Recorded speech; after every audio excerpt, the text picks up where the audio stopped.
Invitamos a escuchar la charla del sacerdote jesuita Fernando Montes Mate. ¿Ahí se escucha bien?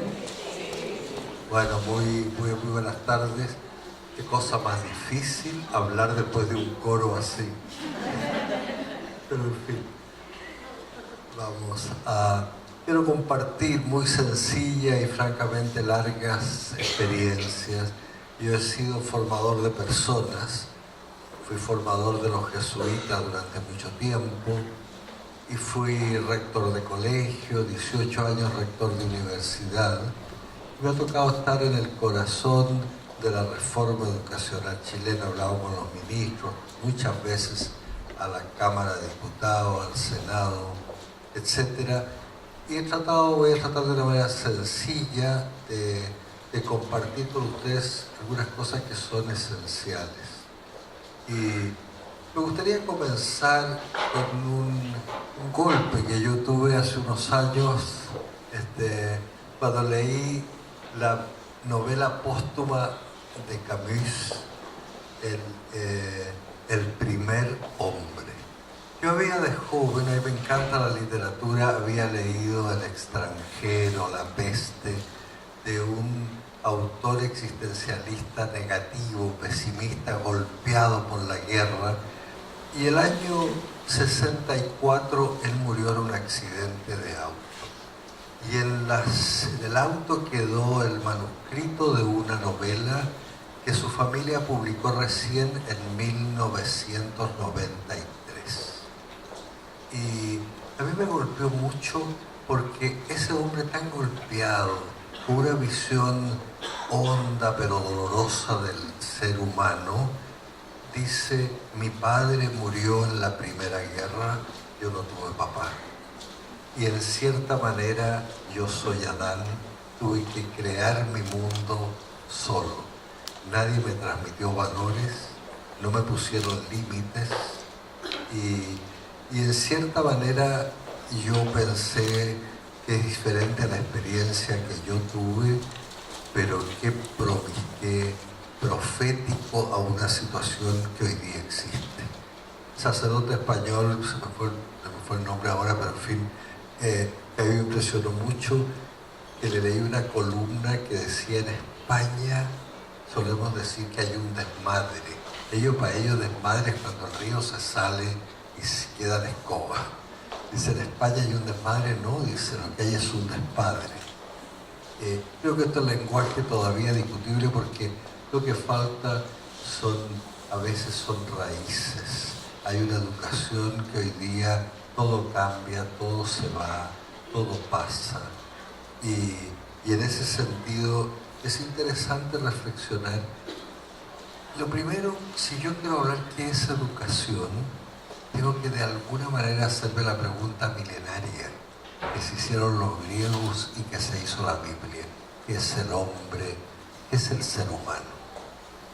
Y aquí para mí fue impresionante cuando estudié sociología y sobre todo cuando estudié la antropología alemana, Max Scheler, descubrí que yo mismo, que la misma Iglesia tiene una cierta antropología que es pobre, siendo tan profundo en el misterio, tan maravilloso, sin embargo la manera de expresarse es defectuosa, porque cuando los cristianos salimos de Tierra Santa a hablar, tuvimos que dialogar con los griegos y con los romanos, y entonces no quedó otra que los primeros teólogos, por ejemplo San Agustín, Orígenes, usaran el vocabulario griego, las categorías griegas. Jesucristo quería explicar algo, no daba una lección con definiciones, contaba una parábola. El pueblo de Israel quería contar la santidad de Dios y contaba la historia de un pueblo. Los griegos definían. Y definieron, lo más delicado para mí fue una antropología, definir al hombre básicamente como una naturaleza. El hombre es un animal racional. El hombre es un animal político. Y en cierta manera, parecido a lo que es un animal no racional, lo propio del hombre es que era racional, pero es un animal. Y de repente uno descubre qué diferencia hay entre el hombre y el animal, no solo en la inteligencia, sino que el animal nace completo. Yo viví de chico en el campo por años, en Chépica, cerca de Santiago, en el centro de Chile, tierras guasas.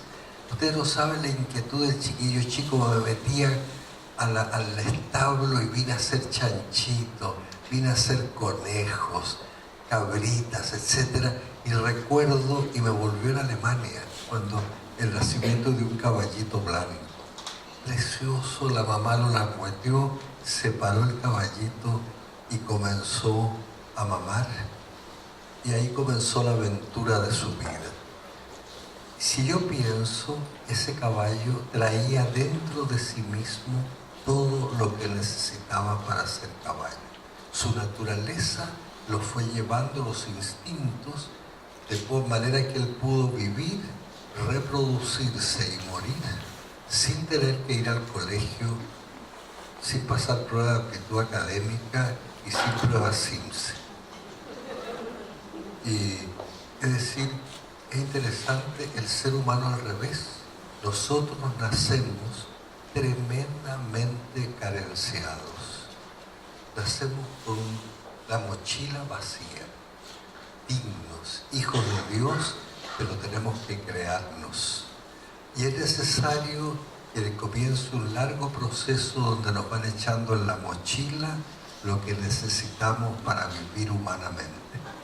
¿Qué cosa más humana que el lenguaje?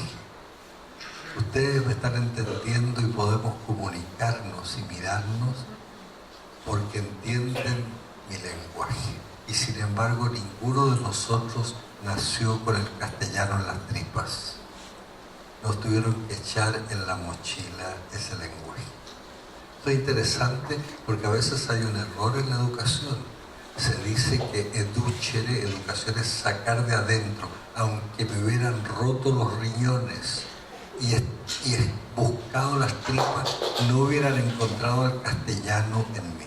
Es un regalo que a mí me hizo la sociedad. Se acercó mi abuelita, me dijo acú, hasta que yo, idiota, dije acú. Y después vino la mamá, el papá, y así sucesivamente. Entonces es interesante, el hombre es un vacío y necesita ser rellenado, y eso se llama cultura. Es un regalo que nos hace la sociedad. Nos regalaron lenguaje, nos regalaron valores, una visión religiosa, y etcétera, etcétera, etcétera. Gracias a eso formamos un nosotros. Cada familia tiene una manera, una cierta cultura. Por ejemplo, Osorno tiene una cultura osornina. Punta Arenas no es exactamente igual que Arica. Nosotros tenemos como varias culturas dentro. Porque yo tengo la cultura chilena, todos nosotros, yo le digo a Arturo Prat, presidente Bulnes, todos sabemos. Yo viví años en Bélgica, nadie tenía idea de quién era Arturo Prat. Nadie. Curiosamente a nosotros nos metieron y todos sabemos Arturo Prat, y eso hace que si estuviéramos en el Mundial, estaríamos todos gritando como locos detrás de la roja. Porque compartimos un nosotros que son los que nos fueron echando en la mochila. Entonces, eso es la cultura, y es algo muy importante porque gracias a eso convivimos, gracias a eso nos comunicamos. Pero lo que es curioso es que la cultura va cambiando. Y uno de a poco se olvida que nosotros creamos la cultura. Yo me acuerdo que siendo estudiante del colegio, tuve una pelea con mi profesor de castellano, porque yo tenía pésima ortografía y peor suerte. Ponía H y seguro que era sin H. No ponía H y seguro que era con H. Entonces le dije al profesor, ¿para qué molestan? ¿Por qué no sacan esta letra inútil? Y me dijo, no, es que esto es así la lengua. Bueno, pero se le olvida que nosotros, así como pusimos la H, podemos sacar la H. no nos damos cuenta, de a poquito vamos convirtiendo en naturaleza lo que es cultura. Si se dan cuenta, están todos vestidos aquí, todos estamos vestidos. Esto no es natural. Ninguno de nosotros nació con chaleco. Nacimos desnudos. Todos están peinados, menos algunos que veo que brilla un poco más su cabeza. Estar peinado no es natural. No es natural. Nos dijeron, peínese niño, peínese, y nos peinó. Entonces esto es interesante porque la educación es hacer un regalo y es crear un alma. Es un alma que se comparte. Y hoy día hay muchos agentes que están transmitiendo la televisión, el internet, etc. Pero no hay que olvidar jamás que la familia sigue siendo un lugar fundamental, donde a veces son conceptos, pero no solo conceptos, son modos de ser. Perdonen que baje ejemplos cortos y personales míos, pero yo me acuerdo que en mi casa el día domingo se comía mejor, en casi todas las casas. Cuando yo era chico, uno no iba al supermercado y compraba, éramos 9 hermanos, no comprábamos 11 tutros, se mataba un pollo y había que ser ingeniero para dividirlo. Porque hoy día todos tienen igual, antes no había que dividir y era tremendo. Yo quedé convencido hasta que siendo ya adulto que mi mamá nos hizo creer, porque era mamá, que lo más rica presa del pollo era el cogote. Y ella tomaba el cogote y nosotros decíamos, claro, se comió la mejor presa. Y era por puro cariño a nosotros para que tuviéramos la pechuga, las alitas o el tutro. Cuento esto porque es interesante. La familia es de una delicadeza en transmitir cosas que a veces no se dicen, que uno las ve, que uno barrunta. Y si hay algo delicado en la educación hoy día, es que esta comunicación no palábrica, simbólica, humana, está un poco quebrada. De eso quiero hablar después. Es clave hoy día como nunca que colegio y familia se unifiquen. Porque hay otros agentes de enorme vigencia que están transmitiendo cultura y nos hacen pensar, y la cultura la tenemos dentro y no nos damos cuenta. Yo hace pocos días di una charla a profesores y en la segunda fila era un colegio de mujeres de las teresianas, había una profesora bastante digna y tenía unos blue jeans todos rotos. Yo hace 5 años atrás la hubiera mirado 2 o 3 veces y al final de la charla hubiera ido donde la directora del colegio a decirle, no hay derecho que no le pague bien a los profesores. Esta pobre mujer no tiene plata ni para comprar un par de pantalones decentes. Idiota sería porque la cultura nos maneja y esa mujer gasta el doble para comprar pantalones rotos. Interesante porque esto es muy práctico, pero es para saber cómo la cultura la tenemos dentro y nos maneja. Y la pregunta que yo me hago, ¿qué le echamos a los muchachos en la mochila? Que cuando nace vacía y se va llenando de a poco, e inconscientemente uno empieza a crear relaciones, a tener dentro este faro que ilumina, que es la propia cultura, que va cambiando con el tiempo y que uno tiene que adaptarse, sobre todo, por lo que voy a decir enseguida. Hoy día es tan rápido. Cuando yo era joven, uno terminaba de estudiar y se acabó. Hoy día hay que seguir formándose, porque la cultura está todo cambiando y no basta con lo que me entregaron mis papás. Bueno, es en este contexto donde es bueno entender que estamos en un momento privilegiado, lleno de problemas. Mire lo que pasa con la iglesia. Pero es un momento notablemente bueno porque la historia es lineal. Un día, otro día, así pasan los meses y los años. Pero hay ciertos momentos de la historia donde se producen varios hechos o aparece una persona notable y esa historia se quiebra. Siempre hay cambios, pero hay un momento en que ya no hay cambios, sino que cambia la época. ¿Y qué pasa entonces? Algo muy delicado.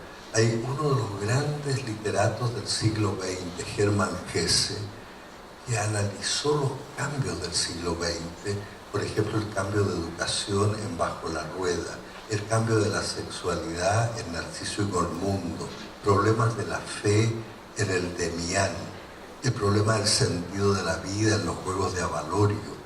Tiene una novela que a mí me impresionó mucho cuando la leí, porque hay un diálogo entre Haller, un personaje central, y su secretaria. La secretaria dice: qué terrible la Edad Media. Y Haller le dice: cuidado, todas las épocas tienen momentos lindos y momentos duros.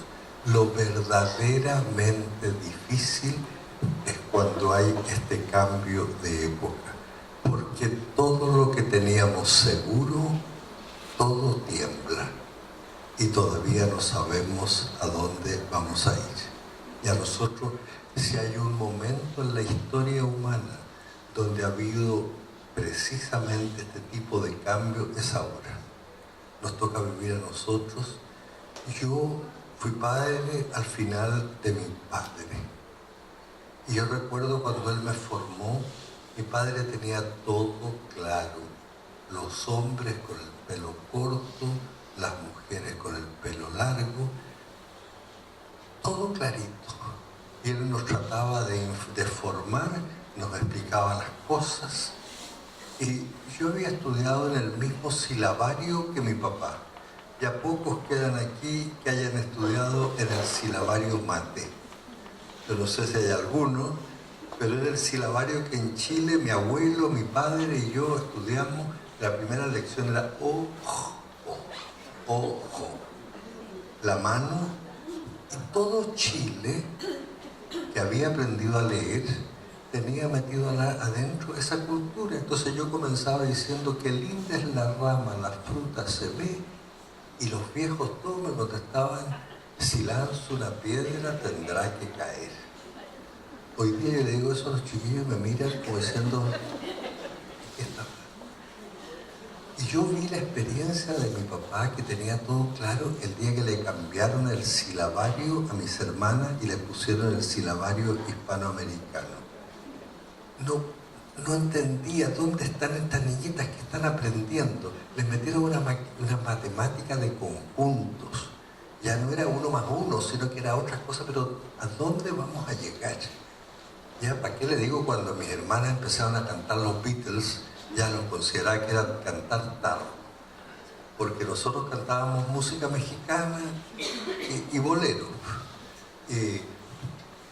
Mi padre se le quebró el mundo, pero porque él vio llegar el primer avión, vio llegar la radio, vio llegar la televisión y el internet, y cada día fue siendo más extraño. Piensa lo que pasa en Chile hoy día. El presidente Lagos decía que 7 de cada 10 muchachos que van a la universidad son los primeros de su familia. Pero hay otras estadísticas que son más importantes. Más del 80% de los jóvenes tienen más escolaridad que sus padres. Y una cosa más grave todavía, el 99,99% de los muchachos están educados, alfabetizados digitalmente y saben más de computación, de celulares que sus papás. Yo vivo trabajando en computación todo el día. Cuando estaba en la universidad se me paraba el computador y ahí quedo sentado llorando, incapaz de hacer nada más. Salía a la puerta y llamaba a cualquier muchacho de la universidad: ¿me puedes ayudar, por favor? 3 teclas, y me partía el computador y me miraba con una pena, como decía. Imagínense el problema que hay hoy día. Cuando yo era chico le preguntaba a mi profesor, ¿qué tengo que hacer? Y le preguntaba a mi papá. Hoy día es el profesor que le pregunta al muchacho. Y es el papá que le pregunta al muchacho. En este contexto es interesante porque se ha producido una sucesión de cambios brutal, como no ha habido jamás en la humanidad. Se sabe que la humanidad fue progresando y cuando se descubrió alguna cosa que aumentaba la fuerza, el hombre hacía un gran progreso, inventó la palanca, etcétera, etcétera, pero más fue cuando inventó ciertas cosas que permitieron la comunicación, como aprender a enseñar a la escritura. Descubrir la escritura fue un salto en la humanidad.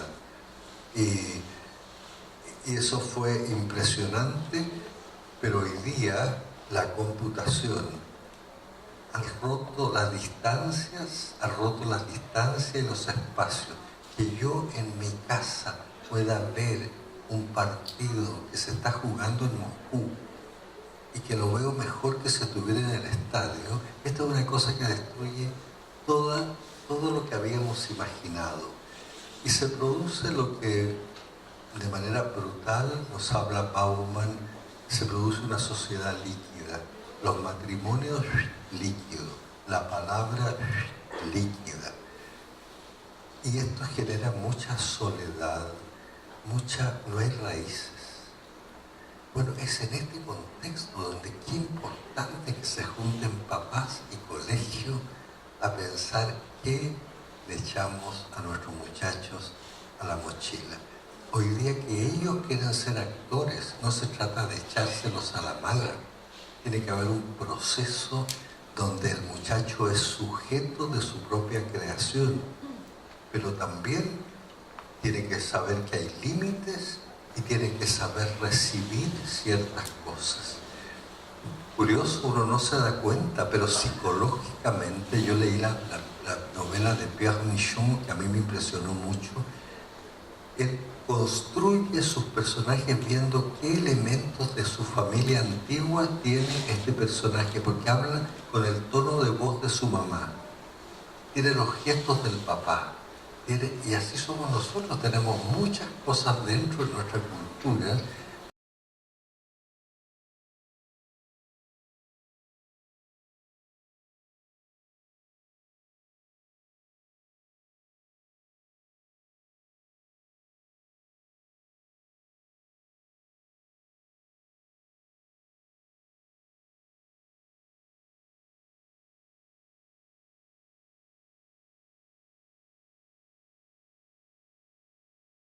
Entonces es muy interesante preguntarse hoy día cómo podemos nosotros, porque quieran o no, para que un muchacho sea sujeto, para que un muchacho llegue a su plenitud y una muchacha, etcétera, se desarrollen, van a tener parte de lo que están viendo y es muy importante preguntarnos qué hacemos juntos.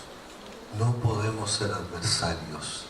Yo he dicho muchas veces que compadezco con toda el alma a los papás de adolescentes, porque es muy difícil hoy día verdaderamente hablar en un lenguaje y ayudar a los muchachos, pero hoy día yo compadezco el doble a los profesores que tienen que soportar a los adolescentes y a los papás. No hay colegio si no hay confianza mutua, si no hay de alguna manera un apoyarse. Hoy día pasa una cosa brutal, hay un alumno que saca una mala nota, por supuesto la culpa es del profesor. Oye, no digamos que sí o que no, pero por favor juntos trabajemos. Pues es en este contexto donde como cristiano yo me pregunto, a ver, ¿qué le estamos echando dentro en la mochila a nuestros muchachos? ¿Ah? ¿Qué le estamos echando dentro? Yo fui rector de una universidad y quedé muy impactado. Chile fue notablemente agudo y profundo, discutible, en la aplicación del modelo neoliberal. Fue de los países, yo diría, se lo oí, nada menos que a Milton Friedman, que él mismo dijo que no hubiera imaginado que se podía aplicar de una manera tan ortodoxa una doctrina. ¿Qué es lo que nos pasa hoy día? Es impactante, por ejemplo, el individualismo. Yo y yo. Yo quedo muy impactado en la reforma educacional. Fui a la Cámara de Diputados, estaban en la comisión la Camila Vallejo, Giorgio Jackson, ustedes supongo que los conocen, estaban ahí y yo les dije, mire, ustedes alegan contra el neoliberalismo, de lo que les estoy oyendo inconscientemente porque la cultura no se da cuenta de lo que tiene adentro, pero ustedes son profundamente neoliberales, casi me pegan. Pero yo les dije, a ver, la reforma educacional, cuéntenme un poco. Ustedes les oigo decir, mis derechos, los derechos del niño, mis derechos y mis derechos. Tengo derecho a que me den gratuito. Yo le digo muy bien, pero la verdadera educación tiene que compensar. Yo nunca hablo la palabra deberes y obligaciones, porque he leído filosofía, he leído muy bien a toda la gente anarquista, Bakunin y a otros, que dicen que las obligaciones y deberes son las imposiciones de la sociedad. Lo que yo digo es que parte de la verdadera formación es formar un ser libre, responsable de sí mismo. No echarle la culpa al papá ni al otro, sino que vaya creciendo y ser responsable de su país, responsable de los pobres. Hay una educación que nos forma la libertad y la responsabilidad. Yo fui rector del colegio y me impactó en el alma ver que chiquillos recibían su título y lo único que pensaban con esto, y ahora voy a ganar plata, y nadie se decía muy poco, este título vale, si con esto los pobres van a tener más pan, y yo me voy a jugar por ellos.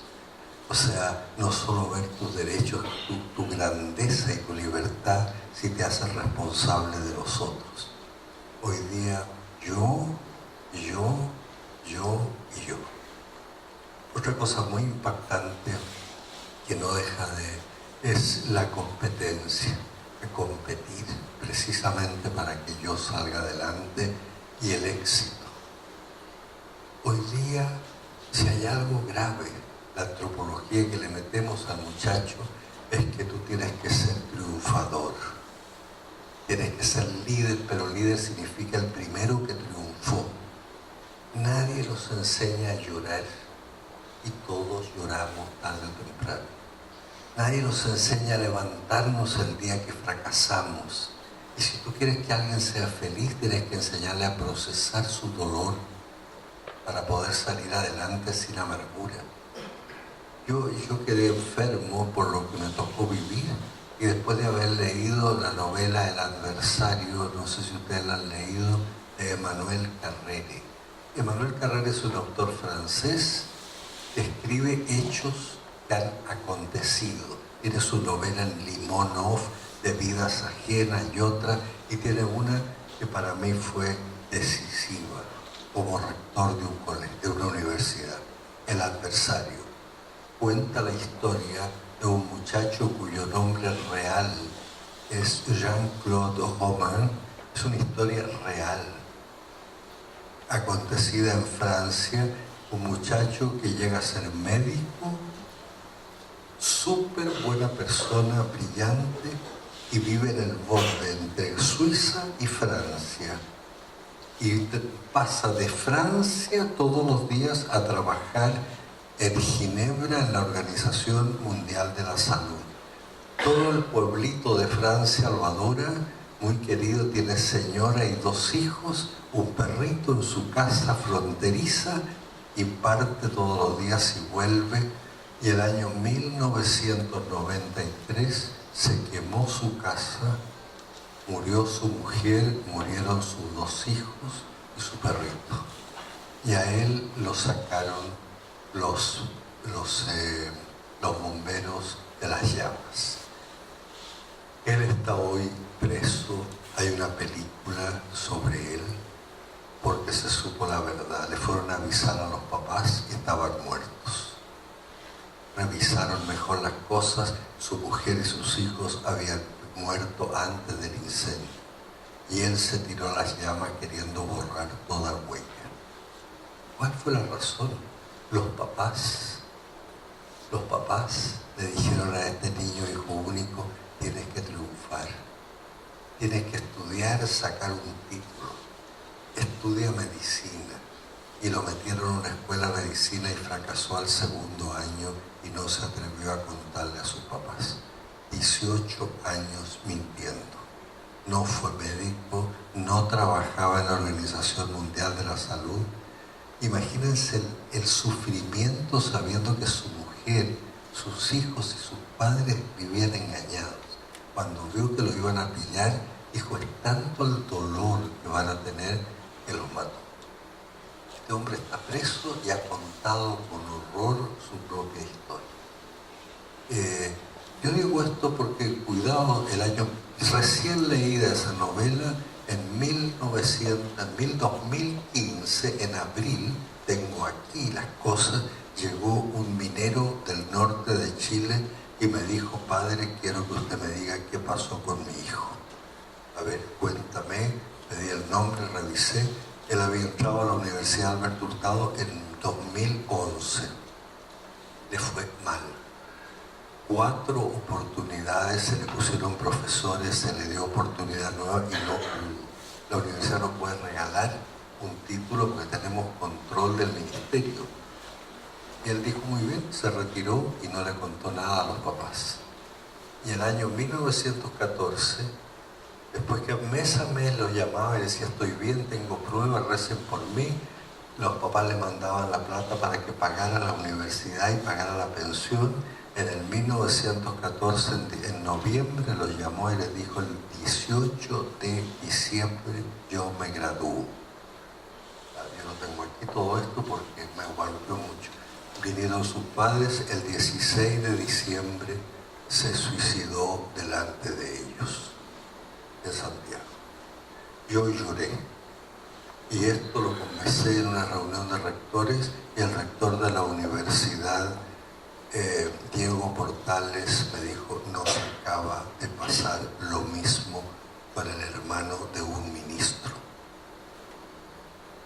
Y conversando más, el rector de la Universidad Católica de Santiago, donde van los más altos puntajes, me dijo, el año pasado se suicidaron 6 muchachos en nuestra universidad. A mí me duele, horrores. Cuando yo siendo rector veía un muchacho que quería ser profesor, y el papá le dice, no, porque tienes que ganar plata, tienes que tener éxito. ¿Qué cultura echamos? ¿Qué cultura entrega este colegio? ¿Qué cultura entregan ustedes como familia a sus hijos para enfrentar una cultura del éxito, del individualismo, que pone en el centro de la existencia el dinero y no la gratuidad? Lo más importante de la vida no se compra. No se compra la felicidad. No se compra una amistad. No se compra una sonrisa. Y yo hoy día, yo lo digo con habrá muchos problemas en la iglesia, pero leyendo literatura contemporánea, leyendo al premio Nobel chino, Moyan, el diario de un hombre solo, leyendo el último premio Nobel de literatura, y Ishiguro, ¿para qué digo el premio Nobel francés Modiano, el café de la juventud perdida, en que habla de jóvenes que se reúnen para las fiestas y no se conocen por dentro, no se quieren por dentro? Entonces, en este contexto, yo me pregunto, bueno, ¿cuál es el tesoro que nosotros podemos entregar? Yo debo confesarle, en los medios de los problemas de la iglesia, leyendo como nunca, y lo digo en verdad, yo como nunca creo en Jesucristo, que me enseñó, si quieres ser feliz, entrega la vida, donde no es el que gana, sino que el que sirve. El mandar, el tener éxito es servir, es preocuparse de los otros, para que este colegio pueda entregar esa calidad humana de la vida. Y entre otras cosas, yo quisiera, y con esto voy a ir terminando, pero si hay algo que el cristianismo que pensó, aportó a Occidente, fue reflexionar sobre el concepto de persona. Es muy importante porque los griegos tenían el concepto del prosopon, la fachada. No tenían propiamente el concepto de persona profundizado. Los cristianos se encontraron con que Jesús parecía ser Dios. El Padre era Dios, el Espíritu Santo Dios. Y después no eran tres sino uno. Entonces trabajaron el concepto de persona, que es precisamente una corrección a la idea de individuo. ¿El individuo quién es? Es alguien que no está dividido dentro. Individuo, una manzana es un individuo. Y un grupo de manzanas es un grupo de individuos. Yo puedo tener varios globos juntos, cada uno es un individuo. No está dividido dentro, está separado de los otros. La idea de persona es al revés, es un ser cuya existencia es tener relación con otro. Entonces el Hijo tiene relación con el Padre. El Padre existe porque es Padre del Hijo. Y el Hijo es una relación, y de tal manera se quieren que son unidad. Entonces, para entender la divinidad, los cristianos reflexionaron sobre el concepto de persona, un ser que se relaciona. Y esto a mí me parece importante porque nacemos con un vacío.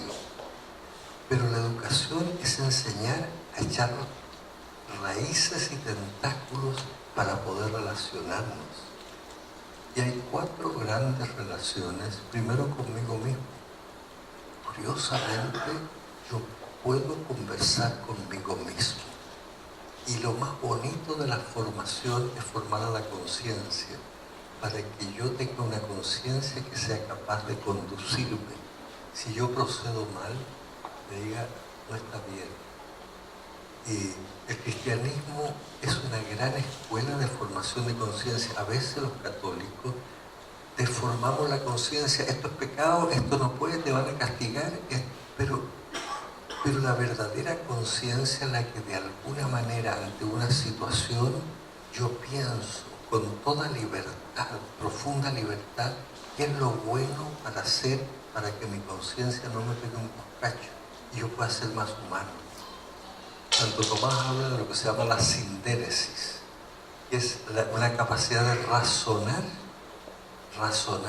para ir viendo en cada momento qué es lo bueno que hay que hacer.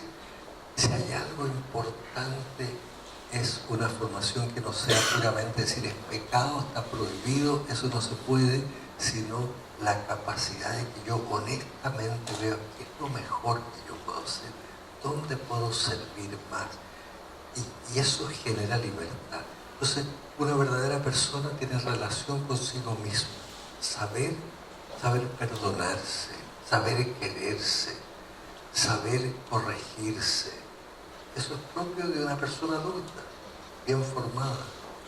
Pero muy importante también, somos sociales. Gracias a que nos regalaron la cultura, yo te puedo tender una mano, hacerte una sonrisa, dirigirte una palabra.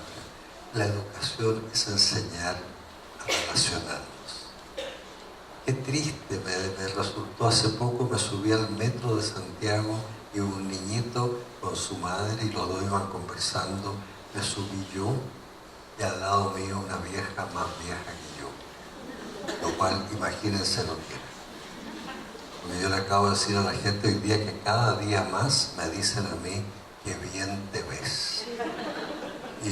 Y eso, como lo conversamos recién, el cardenal Silva me dijo, Fernando, cuanto más viejo seas, más te van a decir que bien te ves. Y me dijo, porque es muy claro, porque hay 3 edades, la niñez, la adultez y que bien te ves. Y entonces, en esta circunstancia, yo le digo, hoy día que me dicen mucho que bien, se sube una señora que se veía mejor que yo. Y a la mamá no se le ocurrió decirle, entrégale, dale tu asiento. Entonces, no es una educación a relacionarse, relacionarme conmigo mismo, con los demás, con su familia. Me duele ir a comer a familias donde están todos los niños jugando con el celular. Una cosa grave, gravísima. Más comunicación que nunca y más soledad que jamás. Entonces, eso es interesante. Comunicación con uno, comunicación con los demás, comunicación con el mundo, con las cosas, cuidar el mundo. Esa es otra área de la educación para hacernos personas. Y comunicación sana con Dios. Dios no es un juez para pegarnos, es un padre. Que podamos irradiar una visión religiosa que no sea puro moralismo, es un encuentro con alguien que me ama y que yo amo. Y en eso personalizado en Jesús. Bueno, podríamos seguir hablando eternamente. Yo quisiera desearles que este colegio, en un momento que vive el país un cambio brutal de cultura, donde todo tiembla. Como dice Marcela Serrano en una de sus novelas, nos habíamos aprendido todas las respuestas de memoria y nos cambiaron las preguntas.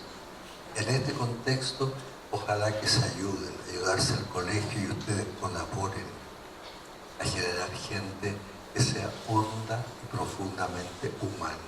Y eso los hará honda y profundamente felices. El día que caigan, sabrán levantarse y tendrán sentido su vida. Es feroz lo que es una vida, lo que es tener una temporalidad sin saber para dónde vamos. Nosotros podemos ofrecer un horizonte. Dios quiera que este colegio cumpla y a pesar de los problemas, por ejemplo, los problemas que tiene la iglesia, no hay que dejar jamás de soñar un mundo mejor, un colegio mejor.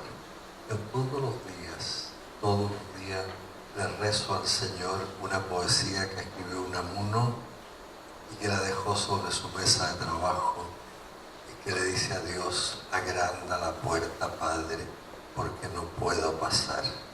La hiciste para los niños, yo he crecido a mi pesar. Y si no agrandas la puerta, achícame por piedad. Vuélveme a la edad bendita en que vivir es soñar. Ojalá que estemos aquí, no para decir que el mundo es una porquería, sino para soñar una educación y unos hijos mejores. Muchas gracias.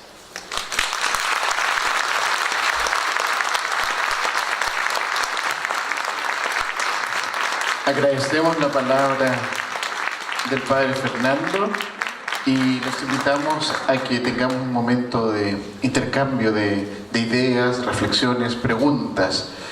Si alguien quiere hacer la pregunta en forma a mano alzada, ¿verdad? Hay un micrófono que va a estar ahí disponible, y si alguien quiere poner un papelito, ahí el protocolo nos va a ayudar. El protocolo parece que no está. O así a viva voz, si hay alguien que quiera, ahí, muy bien. Entonces el micrófono allí para que, allí está el micrófono.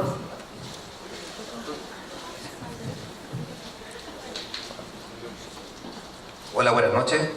Soy apoderado del octavo básico. Muchas cosas concuerdo con la que está diciendo sobre el cambio de sociedad, cultural, su presentación. Llama mucha atención porque licenciado en teología, hablo de economía, del modelo neoliberal que tenemos como país. Tocó unos temas, pero simplemente como para saber su opinión con respecto a estos cambios precisamente que se están viviendo en la sociedad. La educación, el caso de Sargento Palma, bueno, su opinión, solamente quiero saber eso. Con respecto a eso, la educación y un hablar sobre la salud, el tema, eso más que nada, su opinión con respecto a lo que se habló, pero es macro, no es un tema de, simplemente quiero saber su opinión. Ya. Eso, gracias.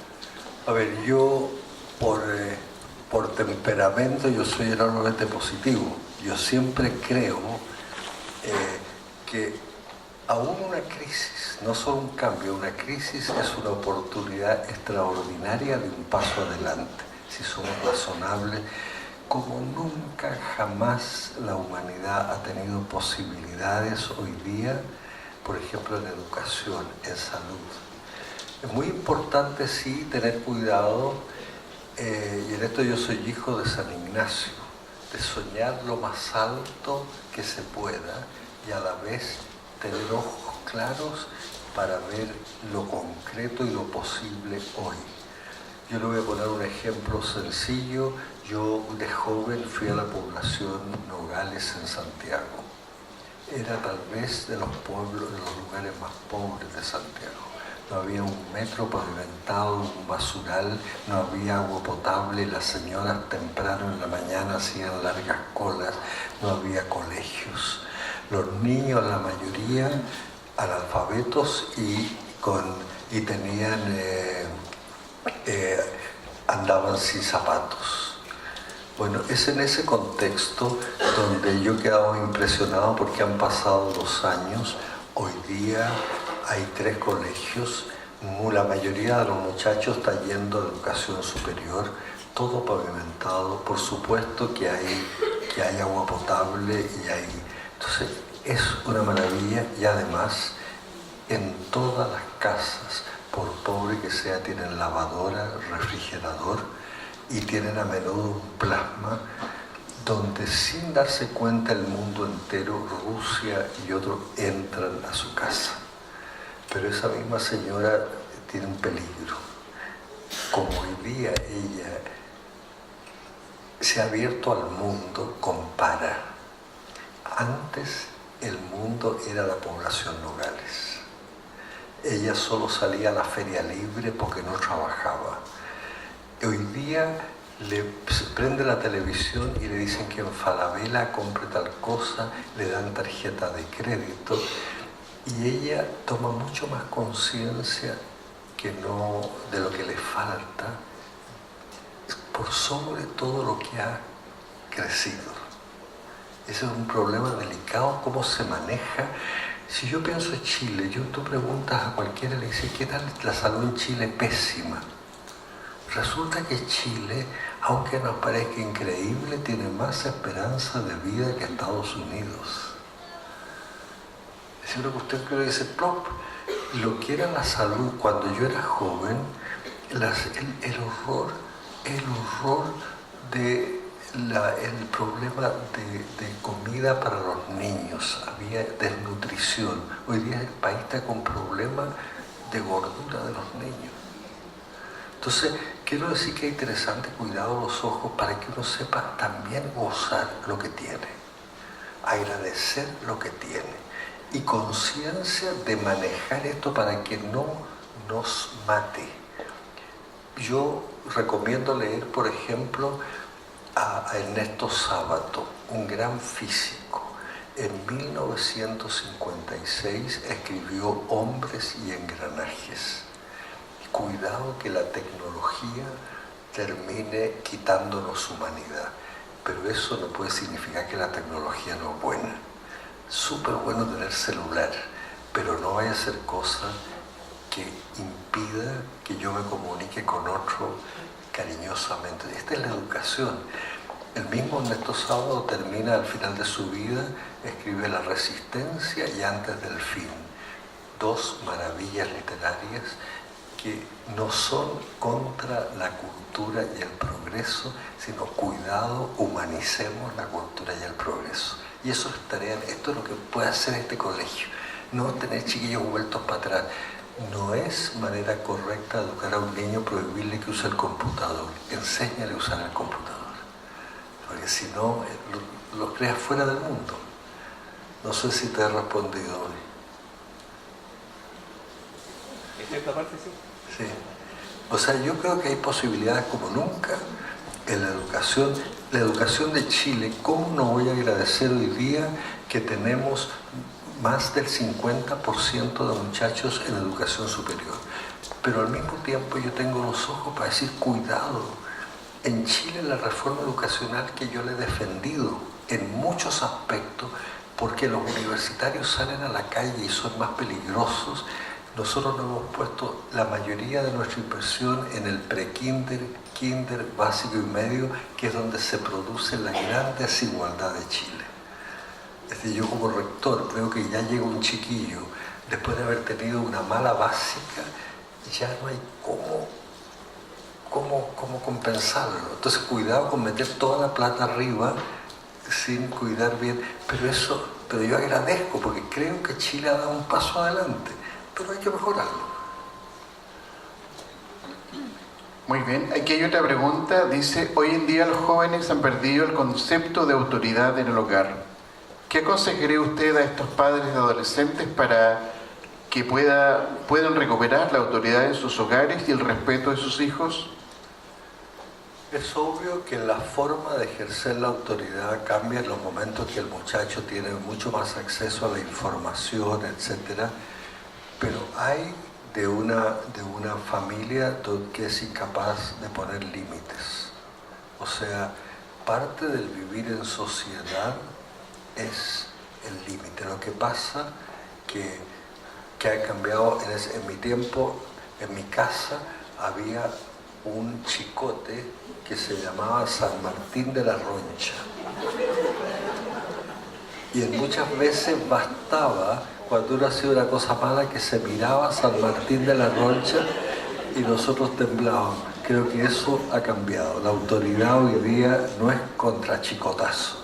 Tiene que ser, es más complicada, tiene que ser más razonable, y eso honradamente no hay recetas hechas. Pero que el muchacho tiene que saber en algún momento decirle que no. Unos muchachos que se toman un liceo y queman una oficina, alguien tiene que decirle, ¿sabes qué más? Te pones tú a trabajar y pagas lo que has hecho. Es decir, de alguna manera tiene que tener límites, pero tenemos que hacerlo de una manera distinta, que no es a golpe, a puñetazo y a medio. Y eso, ojalá que un colegio como este, los mismos papás se ayuden. ¿Cómo inventar esto? Porque no es fácil. Muy bien, la siguiente pregunta, en la primera parte podemos contestarla. ¿Se reunirá con los estudiantes de nuestro colegio? Sí, el padre Fernando mañana en la mañana tiene contemplado un encuentro con estudiantes del colegio. Si es así, dice, seguramente se encontrará con varios no creyentes en Dios. Deseo que tenga una respuesta para que deseen conocer a Dios. Gracias. Le agradezco el consejo, voy a pensarlo. Bien. ¿Alguna otra pregunta? Yo creo sinceramente que a mí mismo, los problemas que yo he visto en la iglesia, voy a decir de manera muy, tal vez con algunos ejemplos, Jesucristo vivió en cierta manera y se enfrentó al templo, a una religión tradicional donde tenían a Dios encerrado en el Sancta Sanctorum. Ustedes saben que el templo tenía patios, estaba el patio de los gentiles, el patio de las mujeres hasta ahí llegaban, la Virgen no pudo pasar, después el patio de los judíos, y por último el patio de los sacerdotes, y al final el Sancta Sanctorum encerrado. Cuando muere Jesús, los evangelios dijeron, se rasgó el velo del templo, es decir, Dios no está encerrado, está en tu casa, está cuando juegas fútbol. A mí me agradezco a Jesús que su primer milagro fue en un matrimonio, no fue en el templo, y no fue convertir vino en agua, sino agua en vino.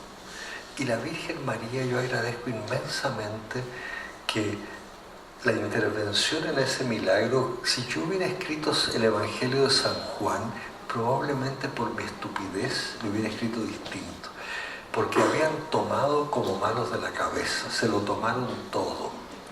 Y la Virgen, yo le hubiera puesto que se hubiera parado al medio con sus manitos juntas y hubiera dicho, por favor, no sigan tomando. Y la Virgen al revés dijo, se les acabó el vino, que no se acabe la fiesta humana, que no se acabe la... O sea, es un sentido de humanidad que no hemos perdido, muchas veces lo hemos perdido. Hemos surcido el velo del templo. Los rituales, una cosa que golpea, porque si yo lo comparo con el Evangelio, hay gran distancia.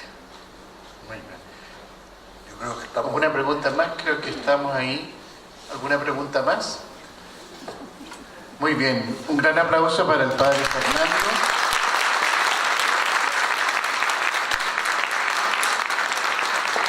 Invito a don Bernardo y a doña Pilar para que entreguen a nombre de todos nosotros